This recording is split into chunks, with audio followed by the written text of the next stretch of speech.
Miss Academy vous présente le pouvoir de la volonté.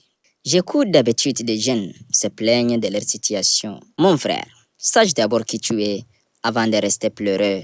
Sans savoir qui tu es et à quoi es-tu capable, tu resteras en train de plaigner et de pleurer et accuser les autres sur des fautes que c'est toi qui as commis, pas les autres. Certains prétendent que c'est leur destin et restent sous-mimiers toute la journée et enfin pleurer toute la nuit.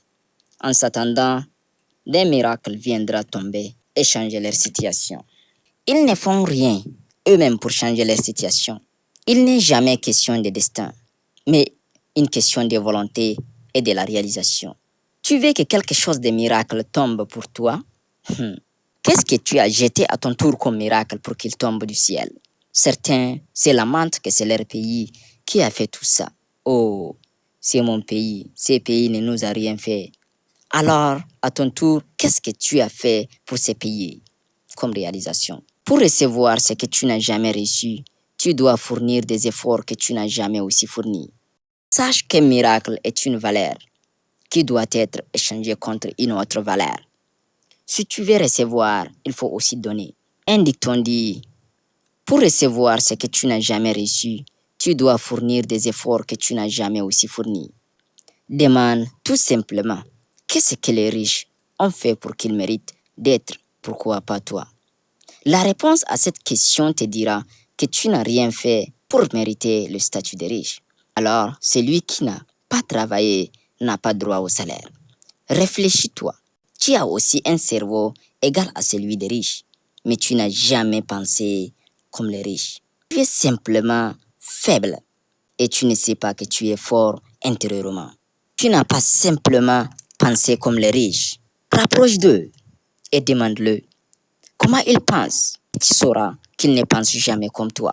Ils ne pensent jamais à l'impossibilité de la réalisation de tout ce qui leur revient à la tête. Mais ils sont concentrés et pensent qu'à la succès et à la réussite. Si tout le monde réalise ses objectifs, tu peux aussi réaliser le tien.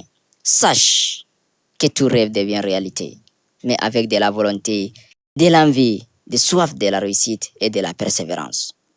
Tu n'es pas condamné à être dans cet état, mais c'est toi qui as choisi d'être dans cet état. Laisse-moi te demander une question. Personne n'est t'a obligé, personne ne va t'en sortir, si ce n'est que ta volonté. Tu es la personne que tu souhaites être il y a 20 ans, ou bien celui dont les autres veulent que tu sois il y a 20 ans. Un nombre important d'entre nous ne vivent que pour les autres. Même les habits, le comportement, la parole, même les coiffes dont ils ne font que pour les autres. Tout ce qu'ils disent, leur comportement ne le font que pour les autres. Pour faire plaisir aux autres. Toi qui fais plaisir aux autres et tu t'oublies toi-même, sache qu'ils ne seront jamais satisfaits de tout ce que tu fais. Oui, les autres ne seront jamais satisfaits de tout ce que tu fais. Même si tu ne vis que pour eux, tu ne regardes que pour eux, tu ne manges que pour eux, ils ne seront jamais satisfaits et ils n'arrêteront jamais de te critiquer. Sache une chose, mets ça dans ta tête. Si les gens s'arrêtent de te critiquer, sache que tu as échoué. Toute réussite fait l'objet d'une critique et au fond, tu peux tout faire. Lève-toi et passe à l'action et ils seront étonnés. Ils n'auront jamais la chance, la moindre chance pour te critiquer parce que tu les as surpris. Ils n'ont jamais pensé que tu feras ça, mais tu as fait. C'est toi, c'est toi. Tu es capable de tout. Tu es capable pour faire tout. Débrouille-toi, profite-toi de ton 24 heures parce que tu n'as que ça. Tout le monde, ceux qui ont réussi, ceux qui ont échoué et ceux qui lamentent, ils n'ont que 24 heures. C'est le 24 heures là que tu dois te profiter.